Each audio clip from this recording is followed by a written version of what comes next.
سورۃ آل عمران کی آیت نمبر 133۔ الحمدللہ وکفی وسلام علی عبادہ الذین اصطفی، خصوصا علی سید الرسل وخاتم الانبیاء وعلى آلہ واصحابہ الاتقیاء، اما بعد فاعوذ باللہ من الشیطان الرجیم، بسم اللہ الرحمن الرحیم۔ وسارعوا إلى مغفرة من ربكم وجنة عرضها السماوات والأرض أعدت للمتقين۔ وسارعوا إلى مغفرة من ربكم، اور تیزی سے بھاگو اپنے پروردگار کی بخشش کی طرف، وجنت، اور اس جنت کی طرف، عرضها السماوات والارض، جس کا عرض آسمان و زمین کے برابر ہے، اعدت للمتقین، جو تیار ہی پرہیزگاروں کے لیے کی گئی ہے۔ اس سے پہلی آیت مبارکہ میں اللہ رب العالمین نے مجھے آپ کو، ہر مسلمان کو یہ حکم ارشاد فرمایا کہ اطیعوا اللہ والرسول لعلکم ترحمون، اطاعت کرو، بات مانو، فرما برداری کرو اللہ کی بھی، اللہ کے رسول حضرت محمد صلی اللہ علیہ وسلم کی بھی، تاکہ تم پر رحم کیا جائے۔ اللہ اور اس کے رسول صلی اللہ علیہ وسلم کی فرما برداری اللہ کی رحمت کو حاصل کرنے کا ذریعہ ہے۔ اللہ کی رحمت اسی شخص کو نصیب ہوگی جو اللہ کی بھی بات مانے، اللہ کے حبیب حضرت محمد صلی اللہ علیہ وسلم کی بھی بات مانے۔ میرے محترم دوستو، اللہ کی اطاعت ہی جناب محمد کریم صلی اللہ علیہ وسلم کی اطاعت ہے، اور رسول اللہ صلی اللہ علیہ وسلم کی اطاعت ہی اللہ کی اطاعت ہے، دونوں میں کوئی فرق نہیں ہے۔ قرآن کریم میں بھی اس کو ایک جگہ یوں ارشاد فرمایا گیا، من یطع الرسول فقد اطاع اللہ، جس نے رسول اللہ صلی اللہ علیہ وسلم کی بات مانی اسی نے ہی اللہ کی بھی اطاعت کی۔ لیکن اس کے باوجود قرآن کریم میں ایک جگہ نہیں، کئی جگہ پر متعدد بار اسی بات کو بار بار دہرایا گیا، اللہ کی بھی اطاعت کرو، اللہ کے رسول صلی اللہ علیہ وسلم کی بھی اطاعت کرو۔ دونوں کو الگ الگ بیان کر کے اللہ رب العالمین نے بار بار اس بات کی طرف توجہ دلائی کہ کوئی بندہ یہ نہ سمجھے کہ نجات کے لیے صرف اللہ کی اطاعت کافی ہے، بلکہ جس طرح نجات اللہ کی اطاعت میں ہے اسی طرح نجات جناب محمد کریم صلی اللہ علیہ وسلم کی اطاعت میں ہے۔ سرکار دو عالم صلی اللہ علیہ وسلم نے ارشاد فرمایا تھا کہ ان قریب ایک زمانہ ایسا آئے گا، مفہوم حدیث یوں ہے کہ کچھ لوگ نرم گداز تکیوں پر بیٹھے ہوئے، آرام دہ مجلسوں میں بیٹھے ہوئے، وہ بڑے دھڑلے سے کہیں گے کہ جی ہمیں قرآن کافی ہے، ہمیں کسی اور کی اطاعت کی ضرورت نہیں۔ نعوذ باللہ، اس زمانے میں ایسے لوگ بھی ہیں جو یہ کہتے ہیں کہ حضرت محمد صلی اللہ علیہ وسلم کا کام صرف دین پہنچانا تھا بس، بلکہ اس سے آگے بڑھ کر کہہ دیتے ہیں ان کی حیثیت بس ایک ڈاکیے کی ہے، اللہ پاک معاف فرمائے۔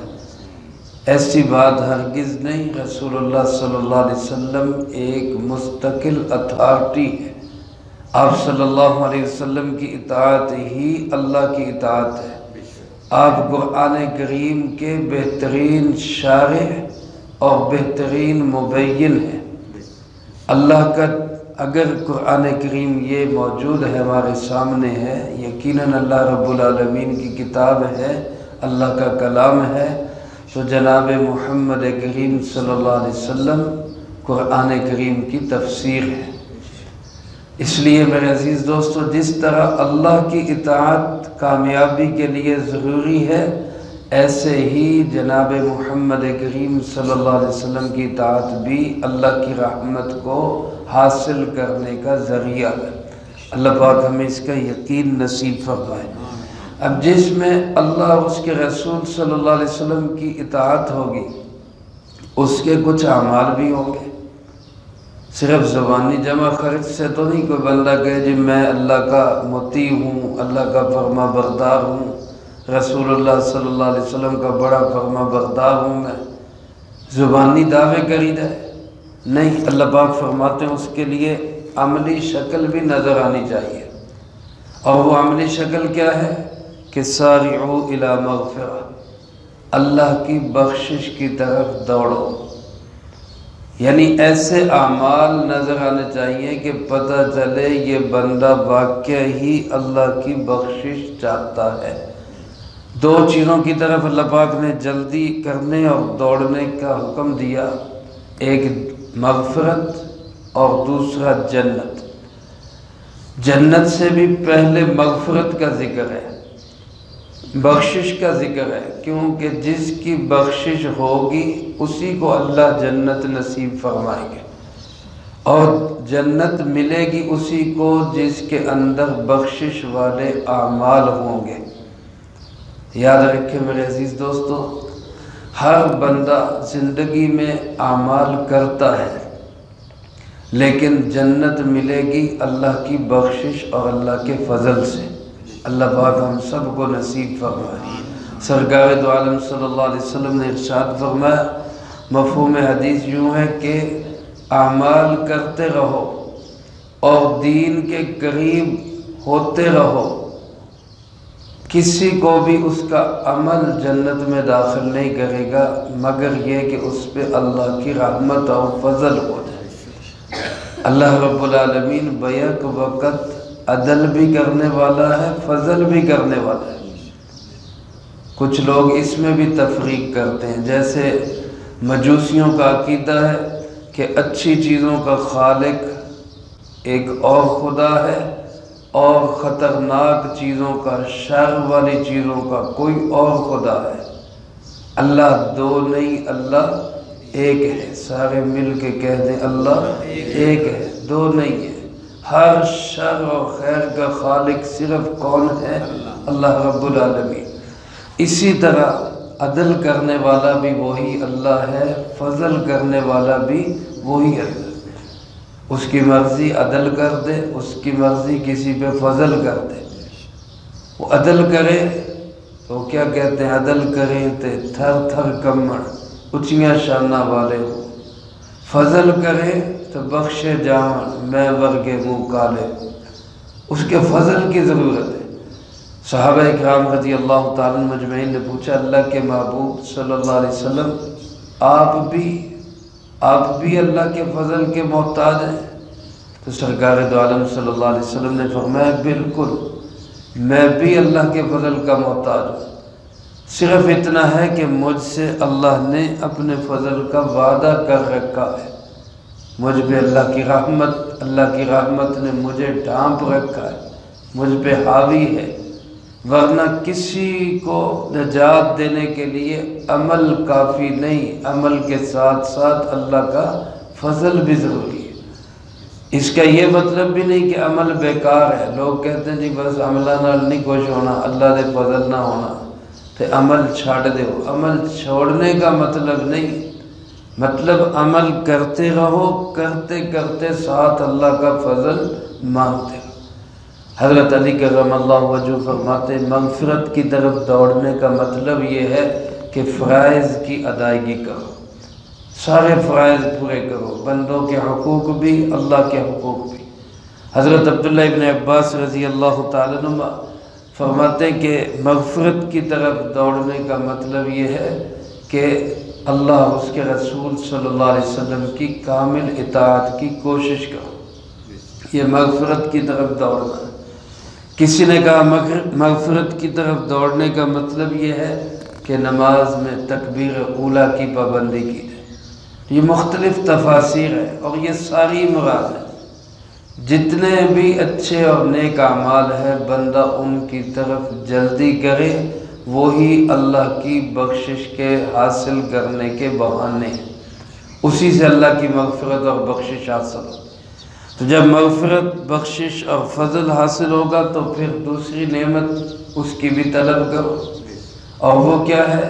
وہ جنت ہے، اللہ کا نعمتوں والا ٹھکانہ، مہمان خانہ، باغات، اور جس میں اور بے شمار اللہ کی نعمت ہے۔ اللہ پاک نے اس جنت کی ایک صفت یہاں بیان فرمائی، عرضها السماوات والارض، اس جنت کی چوڑائی زمین و آسمان کے برابر ہے۔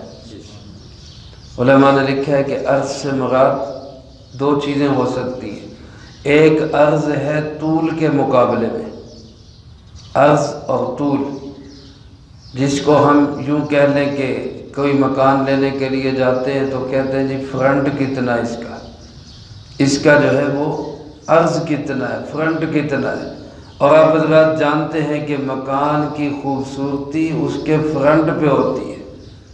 اللہ پاک نے فرمایا کہ اس جنت کا فرنٹ اور اس کی چوڑائی وہ اتنی ہے کہ جتنا کہ زمین سے آسمان کا فاصلہ ہے۔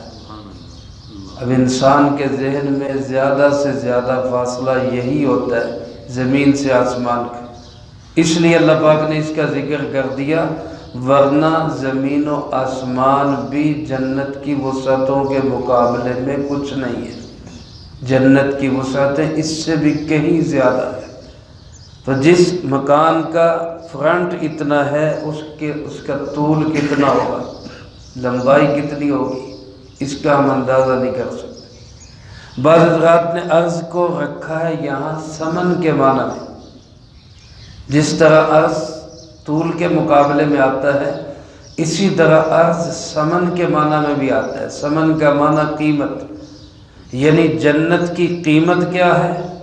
اللہ پاک فرماتے ہیں زمین و آسمان مل کر بھی جنت کی قیمت نہیں بن سکتی، اتنی قیمتی چیز ہے اللہ کی یہ جنت اور اللہ کی یہ نعمت۔ اور جنت کی وسعتوں کا ہم کیا اندازہ کریں گے؟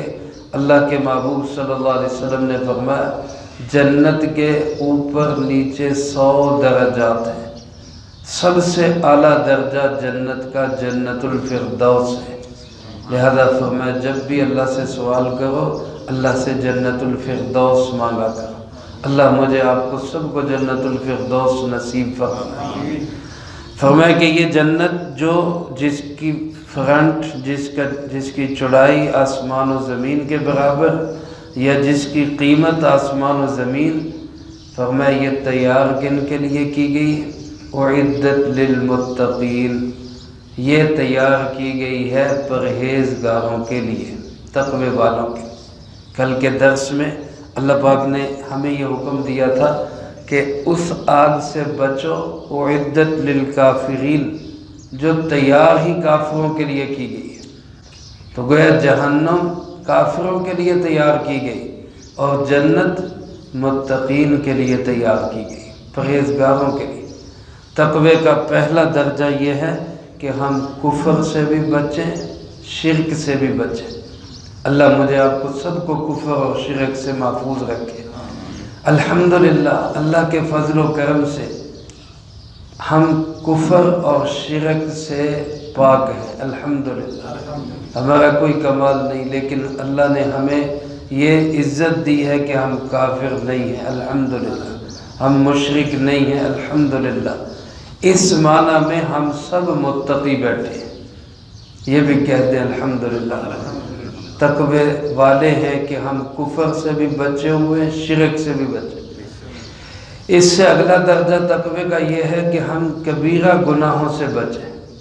اگلی سٹیج یہ ہے، اگلی منزل یہ ہے کہ کبیرہ گناہ بھی ہم سے نہ ہو۔ اگر یہ ہماری زندگی میں آ جائے تو گویا ہم نے تقوی کا اگلا درجہ بھی حاصل کر لیا، اور اس سے اگلا اور اعلیٰ درجہ تقوی کا یہ ہے کہ انسان صغیرہ گناہوں سے بھی بچنے کی کوشش کرے، یہ تقوی کا اعلیٰ درجہ ہے۔ تو بہرحال یہ جو جنت ہے یہ تقوی کے ہر درجے کے لوگوں کے لیے تیار کی گئی ہے، اپنے اپنے اعمال کے بقدر وہاں پہ جنت میں مقام اور مرتبہ ملے گا۔ میرے محترم دوستو، یہ متقین جن کے لیے یہ جنت تیار کی گئی، ان کے خاص اعمال کچھ اللہ پاک نے یہاں بیان فرمائے ہیں، جن کا تذکرہ اگلی آیات میں ہے کہ وہ متقین لوگ کون ہیں، وہ میں اور آپ سنیں گے بھی، اور انشاءاللہ اپنے اندر پیدا کرنے کا عزم بھی کرتے ہیں، کوشش بھی کریں گے انشاءاللہ۔ اللہ مجھے آپ کو سب کو اس کی توفیق نصیب فرمائے، جو کہا سنا اس کو زندگی میں لا کے دوسروں تک پہنچانے کی توفیق عطا فرمائے۔ اللہم انت السلام ومنک السلام، تبارکت ربنا وتعالیت یا ذا الجلال والاکرام۔ اللہم اعنا علی ذکرک وشکرک وحسن عبادتک۔ اللہم احسن عاقبتنا فی الامور کلہا وأجرنا من خزي الدنيا وعذاب الآخرة۔ اللهم باقية كباقية الوليد، اللهم استر عوراتنا وآمن روعاتنا، اللهم إنا نجعلك في نحورهم ونعوذ بك من شرورهم، اللهم اكفنا بحلالك عن حرامك وأغننا بفضلك عمن سواك، اللهم اكفنا كل مهم من حيث شئت ومن أين شئت، رب اغفر وارحم وأنت خير الراحمين۔